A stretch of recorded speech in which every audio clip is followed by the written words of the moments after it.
শুধু ফ্যামিলি কার্ডই নয়, বরং জামাতের কার্ড নিতে এবার মানুষের ঢল নেমেছে। হ্যাঁ দর্শক, পবিত্র ঈদ উল ফিতর উপলক্ষে সারা দেশের পাড়া মহল্লা থেকে শুরু করে গ্রামগঞ্জে এখন এই একটি দৃশ্যই সবচেয়ে বেশি চোখে পড়ছে।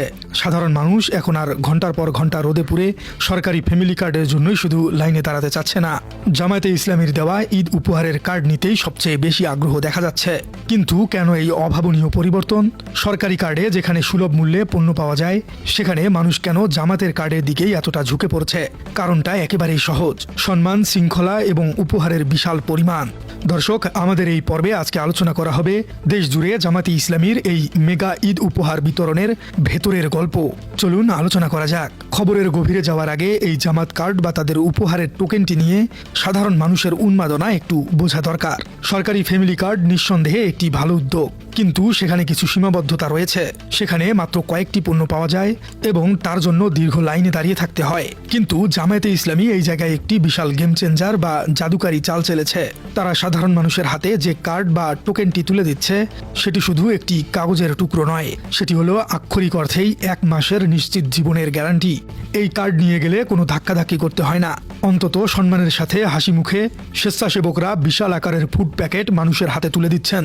মানুষ দেখছেন যে সরকারি কার্ডে যেখানে সামান্য কিছু জিনিস পাওয়া যায়, সেখানে জামাতের এই কার্ডে পাওয়া যাচ্ছে চাল, ডাল, তেল, সেমাই, চিনি থেকে শুরু করে ঈদের সব ধরনের স্পেশাল আইটেম, এমনকি ভেতরে পোশাক পর্যন্ত রয়েছে। আর ঠিক এই কারণেই সাধারণ মানুষ এখন এই কার্ডের দিকে হুমড়ি খেয়ে পড়েছে।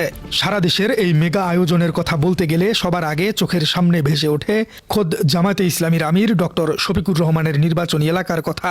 গতকালকে সেখানে সাধারণ মানুষের মাঝে প্রায় 1000 বিশাল ফুড প্যাক বিতরণ করা হয়েছে।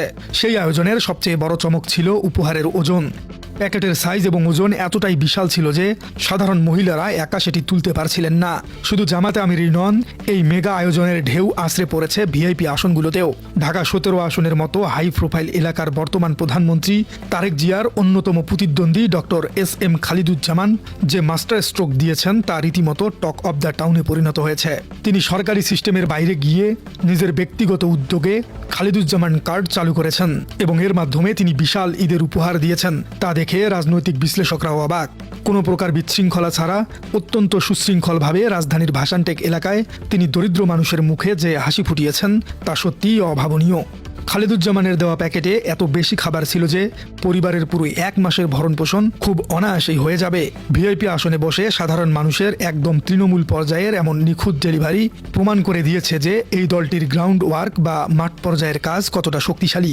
এখন একটি অত্যন্ত গুরুত্বপূর্ণ বিষয়ের দিকে আসা যাক। ডক্টর শফিকুর রহমান বা ডক্টর খালিদুজ্জামান হয়তো খবরের শিরোনাম হয়েছেন, কিন্তু জামায়াতে ইসলামীর এই ঈদ উপহারের বন্যা শুধু এই 2 আসনেই সীমাবদ্ধ নেই। আক্ষরিক অর্থেই সারা দেশ জুড়ে চলেছে এই বিশাল কর্মযজ্ঞ। খোঁজ নিয়ে জানা গেছে দেশের এমন কোনো জেলা, উপজেলা বা ইউনিয়ন নেই যেখানে জামায়াতের কর্মীরা সাধারণ মানুষের দোরগোড়ায় ঈদের উপহার পৌঁছাচ্ছেন না। উত্তরবঙ্গের মঙ্গাপীড়িত এলাকা থেকে শুরু করে দক্ষিণবঙ্গের উপকূলীয় অঞ্চল, সবখানেই জামায়াতের এই মানবিক কূটনীতি বা ডিপ্লোমেসি নীরবে কাজ করে যাচ্ছে। প্রতিটি জেলা, উপজেলা শাখা, এমনকি ওয়ার্ড পর্যায়ের নেতারাও নিজেদের সামর্থ্য অনুযায়ী সাধারণ মানুষের জন্য বিশাল সব ফুড প্যাকেটের ব্যবস্থা করেছেন। সারা দেশে একসাথে এত বড় পরিসরে এত সুন্দরভাবে একটি বেসরকারি বা দলীয় উদ্যোগের উপহার বিতরণ বাংলাদেশের ইতিহাসে সত্যিই একটি বিরল ঘটনা। এই পুরো আয়োজনের সবচেয়ে আবেগঘন এবং স্পেশাল দিকটি হলো মধ্যবিত্ত পরিবারের প্রতি তাদের দৃষ্টিভঙ্গি। সমাজে এমন অনেক পরিবার আছে যারা ফ্যামিলি কার্ডের লাইনে দাঁড়াতে পারবে না, আবার কারো কাছে হাতও পাততে পারে না। অভাবের তাড়নায় তারা নীরবে ঘরে বসে কাঁদেন। জামায়াতে ইসলামী এই সাদা মনের মানুষ বা নিম্ন মধ্যবিত্ত পরিবারগুলোকে খুঁজে বের করার জন্য একটি বিশেষ ডাটাবেস বা তালিকা তৈরি করেছে।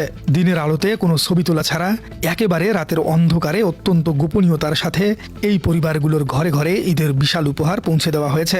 সাধারণ মানুষের সম্মান রক্ষার্থে এই যে নীরব ডেলিভারি সিস্টেম, এটি সাধারণ মানুষের হৃদয়কে গভীরভাবে ছুঁয়ে গেছে। মানুষ বুঝতে পারছে যে এই দলটির কাছে ক্যামেরার সামনে শো আপ করার চেয়ে মানুষের সম্মান রক্ষা করাই বেশি গুরুত্বপূর্ণ।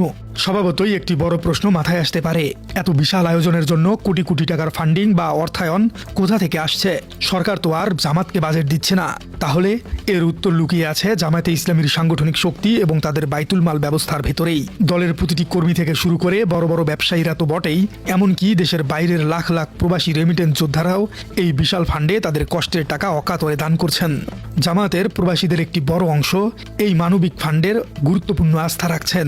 প্রবাসীরা জানেন যে এই দলের মাধ্যমে টাকা পাঠালে তারা 1 টাকাও দুর্নীতি করবে না, বরং শতভাগ টাকা সরাসরি গরিব মানুষের পেটেই যাবে। এই সততা এবং আস্থার কারণেই আজ সারা দেশে এত বড় একটি মেগা প্রজেক্ট কোনো সরকারি সাহায্য ছাড়াই সফলভাবে পরিচালনা করা সম্ভব হচ্ছে। এই মেগা আয়োজনের আরেকটি দারুণ দিক হলো নারী কর্মীদের সরাসরি অংশগ্রহণ। সাধারণত বাংলাদেশের রাজনীতিতে নারী কর্মীদের সেভাবে মাঠে দেখা যায় না, কিন্তু জামাতের এই ঈদ উপহার বিতরণে মহিলা বিভাগের কর্মীরা একেবারে ফার্স্ট লাইনে বা প্রথম সারিতে কাজ করে যাচ্ছেন। যেসব বাড়িতে পুরুষ সদস্য নেই অথবা যারা পর্দাশীল নারী, তাদের কাছে এই নারী কর্মীরাই সরাসরি গিয়ে উপহারের কার্ড এবং ফুড প্যাক পৌঁছে দিচ্ছেন। মহিলাদের সাথে মহিলাদের এই সরাসরি কানেকশন বা যোগাযোগের ফলে পুরো বিতরণ প্রক্রিয়াটি অত্যন্ত নিখুঁত এবং স্বস্তিদায়ক হয়েছে। সাধারণ মহিলারা যখন দেখেন যে তাদের মতো আরেকজন নারী এসে অত্যন্ত সম্মানের সাথে তাদের হাতে ঈদের বাজার তুলে দিচ্ছেন, তখন তারা আবেগপ্লুত হয়ে যান। এটি মূলত একটি বিশাল সামাজিক বিপ্লবের নীরব বহিঃপ্রকাশ। এই পুরো ঘটনাটি দেশের রাজনীতিতে একটি বিশাল সাইকোলজিক্যাল শিফট বা মনস্তাত্ত্বিক পরিবর্তনের জন্ম দিয়েছে। রাজনৈতিক বিশ্লেষকরা মনে করছেন জামায়াতে ইসলামী এখন শুধু ভোটের রাজনীতি করছেন না, তারা সরাসরি মানুষের মনের রাজনীতি করছে।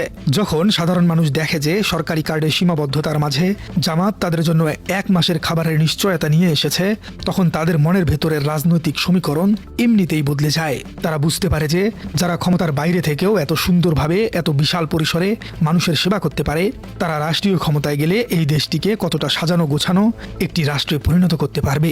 এই মেগা ঈদ উপহার বিতরণ শুধু একটি উৎসবের আনন্দ নয়, এটি মূলত আগামী দিনের রাজনীতির জন্য এক বিশাল ভোট ব্যাংক বা ভালোবাসার পুঁজি তৈরি করার একটি মাস্টার ক্লাস। তাহলে দর্শক, সরাসরি ফ্যামিলি কার্ডের চিরচেনা হিসেবের বাইরে গিয়ে সারা দেশ জুড়ে জামায়াতে ইসলামীর এই বিশাল ঈদ উপহার খুব ভালো ধরনের সাড়া ফেলেছে। প্রিয় দর্শক, আপনার কি মনে হয় সারা দেশ জুড়ে জামায়াতে ইসলামীর এই ব্যক্তিগত উদ্যোগে দেওয়া মেগা ঈদ উপহার এবং কার্ড সিস্টেমটিকে আপনি কিভাবে মূল্যায়ন করছেন? সরকারি ফ্যামিলি কার্ডের সীমাবদ্ধতাকে ছাপিয়ে সাধারণ মানুষের দোরগোড়ায় এমন সুশৃঙ্খলভাবে 1 মাসের খাবার পৌঁছে দেওয়ার এই উদ্যোগটি আসলেই কি ফলপ্রসূ? কমেন্টে জানিয়ে দিন আপনার মূল্যবান মতামত।